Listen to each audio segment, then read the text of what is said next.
wahang simasudum hangye ticket sida leise aduna de akoi santi su purak pangamdri sigi marang kita akoi gi election ji gi mayon je purana akoi gi hauji gi board ki kanu asina that ki bai mong gi leise akoi gi irang se aduna sigi matang se da party ki daite se sudum yam chaw braina khali huji board katang khan bana taba lakadur election akoi gi praja leiba lamdam sigi huji leiba issue sing sipun digest or matung da akoi gi decision do prajana lepa ma gi daite responsibility yam chaw braina khali aduna matang so do za ka mai thambiding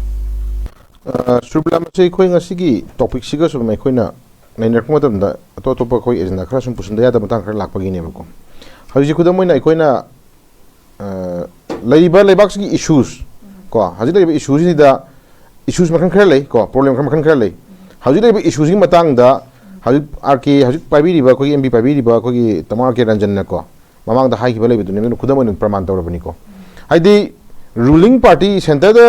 government of Bach, another Langak party duga, Langak Mineral State Kila, party duga, Kudaman BJP, the Harazi, as you say, double engine Henry in Mamnaco, Central BJP Nepalini, Lebak is BJP Nepalini. Adobo has another issues in tanks the day.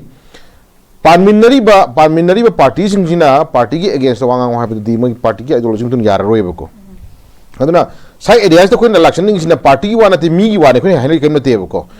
Mi kapo leba ai BJP o jeraga su ai ta singna leba kai bia de ai jati sokya de ko aseng ma chuma de sini na hanen lawang amba mi gatsama ko adu ma mi we ma nata bida party su ana ba ai chokri su tek tan na khala chala kana dum wangang dum chakhrani dum ko matam loba ngai harani adu ding sai ko hajani hiduna asigi leriba issue ji matam ena kana da koina khanga dariba mi se koina magi party na ta mi de yeng sai kan na te ticket edu di tongan part amane ba Mimi duna ngasagi tasengna house da parliament pu thoga sagi phamina ka na ngasagi law na bangam ba khongna bangam haji kana no law du si kai da aswe me ani pu thoga ngam du ne ba aswe be ngang du si kana da ngang du no madu government to thak sini sita honing de kuki to thak sini ha me am je pu thoga ngam potu ne ba ko adu ta government ose la ngang sai ha ta ga di government mi du di lebak pai sunu gi mi gi kari mi du ngang ma di shunga maro ba ko adu tamar ke na ba da ai ngang ngi di me am le ha ai ngang ya ba matam pide na ta ai ngang ya ba gi tang yong khar le ba gi ne ngang am ri ga ha ma masana ha ju ko khang ge na na ko jaining is na center da le ri ba ai ko gi center gi le ba kholon ji di congress ha ba le te bjp ha ba le te ko congress sahi di sang china par lak ko problem yam ko thena re ha ju ma issues je ngasi gi le ri ba election ji het nei ne rak pa da election ji ngasi gi le ri ba phim je nei na kan election ticket trauma unusual election ji nei na kan ka da ge ba ko na sa area ji da ticket tarani misna kana no ko aduga bhole ke do misna kana no sine ne kana issue ka do bhole tu no ka do pi tu no ka do bhole ding ne ne kana sa issues me avine ne rai ne ko ko subla aduna ai khoi da hajule bi issues je hajule jo BJP ki lenga ka khone sabi ada purkhar lai ri ko hajule ri ba narco terrorist ki lai ba illegal immigrant me manipulate hajule gi me am je ngasi deng na sahi kya gi mang hajule ki noi khoi hangna yem changi ba illegal immigrant me am na hajule ki refugee me am ji ba data am khak Lady Mamang the Palamiba, Sarkagi lady, leaders in the Zoo, system 9 of Tamian Rivo. She Hengale, she's a lab, Tamian River. And the election commission of Indiana, voter list, finalist of Matamda, me machine cap Hengalame, me machine loud the Hengam, listening to Hengam. I see Mamma the cap Hengalamani, go. At the Palabo continue like Sarkas in the Kadore, Madu Equina. Henzale mito machine sanga mito machine oi phim machine ga system na thambiram bagi poram da koi thamidre ba ko aduna hauji koina haijening ise nakal nim turi chabi wada ti ba koina BJP or Congress hai ba je center na paliba political leaders in jigi oi ba kano de sen magi koi koida magi mamai ko koida magi mamai ni koi hainari ni Congress amdi BJP ki leader meaning je ai koi senje amagi mamai ani dune ba chama na bhai da ko mapu de sen amaga oi re Mamai ani duna amana mun Congress ba manung BJP ko amana mun aso ba manung pasha oi ba aso oi ba sigi mi ka tare se story je senje ku di hong da bane ko adugi mratu da jati khanba leba khanba ai khoi gi manipur gi community khanba ai khoi fruit khanba adena mana sai lei ba se leba khanba ai khoi mi khra thok tari gas leba thok tari ko political party to khoi hajam na se deba kas any BJP jo isnu Congress jo isnu any political party jo isnu ko CPI isnu amo isnu madu vote le ke na tho aga leba ki miyam gi na ta particular koi inner gi hatare maside khoi thok tawni outer gi ismai leba ki thok tawni chali ka musing na mama leba oiba manipur se kanna ba khoi khona bam changi ko adno sai gi ticket tanam matang si de loina khoi se laina mo lai re ko कोई से कौनदा कोई अतोपा specialist label doctor में आम कोई medicine की ओरो नत्रगन ngasai कोई any kind of department में कोई डॉक्टर में ले मतलब थागदो अनाबदुगी लायोंदुगी मतुग थागदो टेबलेट थु कइनो हाबसे मसा सिंगना ख्वांग नारगदि ख्वांग नाबगी मागी मरम लेना पोर मदा डॉक्टर पाई पार्ट पार्ट की अदाबदुगी मतुग क्वेश्चन मतने को अदु पॉलिटिक्स लागा के दरगे टिकेट हाबसे लागा नदी लाइना से पुल पुन रेब से को मख्वांग नाबो इगरा मदगी मकोक चिकपो इगरा पुला पुंजल लगा मसदिदा आगी पूरा पूरा संसार मदा लाइना से पुल पुंजल लगा नसगी टिकेट तो उ चखरे को टिकेट तो फंगदगदी आगी लाइना आई नारी लाइना से कइनो आई तौदु लाइना से कइनो आई फंदु लाइना से कइनो खंद्रे को टिकेट सु फंगदी लाइना खुद मन फदु टाइपता टिकेट तो फंगदी हेक्ता वोट का टाइपता टिकेट तो फंगदी प्रजा मिया में तो नुसिदु टाइपता खन में मोंग चखरे बनको टिकेट सिन हार फंगबाई पूरा लयु चखरे बनको अदुगुमा लयु बगो खंगोन chain मदुन ngasi manipur de khoida system naina niyom chumna vote lep ke rajni to ge khon yaw dobida ticket laju rakhiba kamu jun ti wasi vote kara kanani ngasi ke lebak se ka hong chare se ko subla aduna ngai khoi hajini se topic sigi am ko na phukta bida topic sigi het kasi topic se election le nak madam da ai khoi nakanda kuki narco terrorism se thakpo la nam koi loidri ko madu ki dam khoi apprehension leiri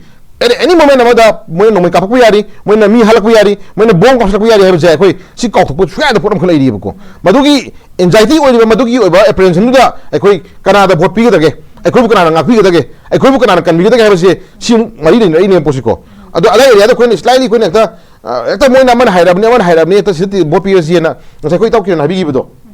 khoi expectation da khoi ta ga phana mo khoi le ri ba BJP की MLA अखोई केंद्र मयाम से लेबा MLA Singh से BJP की absolute majority में car Liren हाइरे को अदागदी लानजी मतमनुदा अखोई इमाई बेन मयाम लोक खिव थौदांग इसी से मयाम लोक खिव थौदांग इपाई से सिनो मयाम लोक खिव थौदांग यूज मयाम लोक थौदांग खुनगाय मयाम थौदांग जे मसी BJP ना मदु मयाम की ओइबा पोट नमा और कांग्रेस ना मदु अखोई ngaकनी तवनी हाबि थौना म पि चंगी बको हजिति अखोई मियाम मेंदे दुनि खै आइदो प्रजा ना सु येम चंगाइबा को प्रजा येम चंगाई प्रजा खनम चंगाई प्रजा कदो येम चंगाई प्रजा येंदु पोस्ट कनादनो प्रजा येंदु मी कनादनो हजिक पॉलिसी में लो यालोरे को पॉलिसी लो ना हजिक सुब्रा इलेक्शन नुवाई दुई नजि इलेक्शन नि हजिक तोई थोक से हंदुकी इलेक्शन जे तसेंना ममांग चाही निसांग से तोप इलेक्शन नि तोप इलेक्शन नमा मई हो इलेक्शन ओइ दुनि कोन सिको मई हो बाई से अखोई कोई एक्स्ट्रावेगेंजा हाइतारे ने को याम नेक्ता ngасai साथीबा नुंगाई बदगी नुंगाई हिंदोक धूमधाम तौब मी सीनब यावबा को मी मको कायनब यावबा साथी थांग दिन तरो यानब याव अदुगुंबा एक्स्ट्रा बेगेन जाव अदुगुंबा इलेक्शन अम ओइने हाबजे खै उरे अदु बदु थोक तौ जोसिनु थोक जो जासे हौरे चिंगे यादा चिंगे यादा से हौरे को टिकेट अमा लाथुक ngairi को मै कापसनबा अदगी वोट कैंपेन तौब यारे हाबगी सिंदोम अदु तौ अदुगी टाइप तंग असि हौरे लानमा हेक्स गाइरे हा हौरानी को आज बीजेपी की जु ना मैम खली प्रजा की मेंडेट लौरिनी को प्रजा की मेंडेट लौरिनी प्रजा ना कनाबु थमैनो कनाबु यंगैनो कना याबरा यादबरा सुम यंगैनी मैम सिको होय खंदुदि अमक्तनी अदुबु खोइना ngasi बावदो ओइरि फिल्म दिना खोइना सुम यंगा का केदरकनी सुबला अरोबदि अमत पीदा बिदा ngasi हजि हाना कारिबा एमपीआर के रंजन हाइता तमरजन से सुम पिसंग जारी को अदुबु कुकी सिंग पाम पोर अमदि कैनो सिमि सिंदोकनी को सिमि सिंदोकनो सिंदो ताबगी ऑपरेशन दि खोइ लेरिसना को अदु मोइना पामिबो डिमांडो मोइना तवि पोतु फंगनबा अखोइ सेटन खोना गिद्रा हाबगी ऑपरेशन खोइ ले को मधुगी मरम से अदुना मरम ओरकान ngसागी टिकेट ने मरम ओरकान अदुगु मयाम थोकनबा मोइना सुम सिनबा थौतु खोइ नुवाइते हजि ले इलेक्शन जे इलेक्शन मा फै मा फते अदु दा केम हाइजरोय को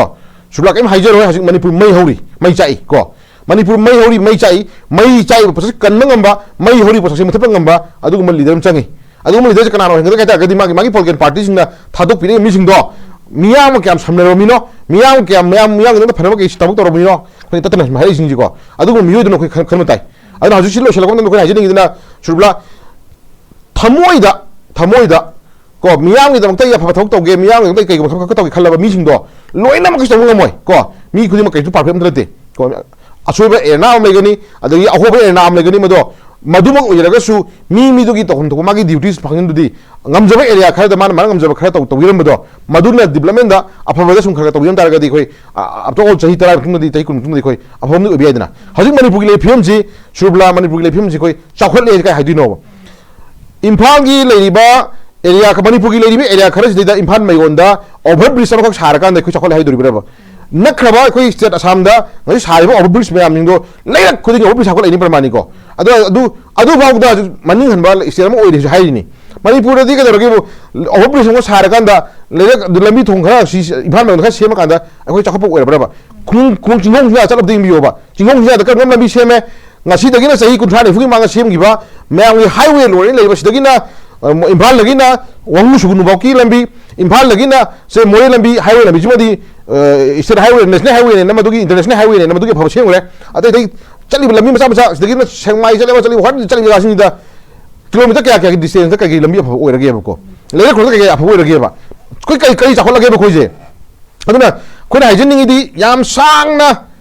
खतंग येमंग ngamba youth sing your policy man same kind of youth give future give asam thamgam na ba akhoi lambi yapang ngam mi ko adu loina man tawim da su lambi khara khara yapi mem changi ko adu mi sing khara yapi makanda tungna in ka mi sing ne khara khara su nga chaki buduna koi afabu oine ko akhoi miyam tin mamang de ke dawre haji le polikin sing hai ni koi yam nuai ta ba je subla ai su mi ni ko ai su mi be ni kana go khara da nusidab khara di tasingna adum kari di laman khumning mana tragana kayum khara kayum khara di ai boat लेके मियाम की सेवा तौई थोंका गदे हजि तौई issue जे मम चाव दिंग बियो बको मियाम मांगदे बसन फगा फगा पीरनी को लोइदम की वालते अफो मी मियाम ले यादा मी मियाम ले को बसन फगा पीरनी निशान खसा ग्रो मियाम लाहोंग तरनी को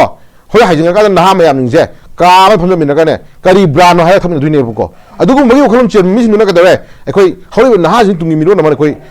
मा एमएलए रि मनाक्ता अदगी ब्रेकर बिसरि मनाक्ता इचा जे ले दे आई जे ले दे आई इमनु हिंबे आई फाबे खलकान थारी जिंदा के दरे कनागुम खरगी एरिया के दरगे बु एमएलए की ड्राइवर ओइरगा बोट का बनी पा मगी ड्राइवर ओइरगा नतगना चमिन रगांदा लिबर सर्विस ना सीम जु यखला बने बको मसी करी सिंदो मे यहिल हजि तो थोक से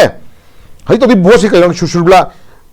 यू बिथप गंबमी निशा बिजब गंबमी अदुगा कई कई द सै करन तो गंबमी सिंगने अफबने हाय स्कूल द लागना दे बखुजिको अदुना हजि को हाजनि जी वेल क्वालिफाई ओइरबा मतिक चारबा याम ज्ञान तार लसु हेरो याम जावरी को अजुगो ma'am हिंजे ngasi te kedoro gebu mana mana hairuba sinpham dugi parna amani ko adugi sinpham dugi iroina adugi iroina na leibak mai haure manipur kai re ngasi ekhoi meite hab jati je aru phin khoi leire ko asi pikhaba kashui ta bhai ba pikhaba kashui ta kuki narco terrorist ko kashui ta mi oi khar khujok khar na ngasi ekhoi gi suk phajara ba british na ma udam ikai khono ulam bai khoi jati khoi frup se ngasi kuki narco terrorist abum khar na करें को थाने ना गयोग चफदु लेब कंगुनी फानिंग तो फाया पोनी गरोगी ngaton ngakra ko sori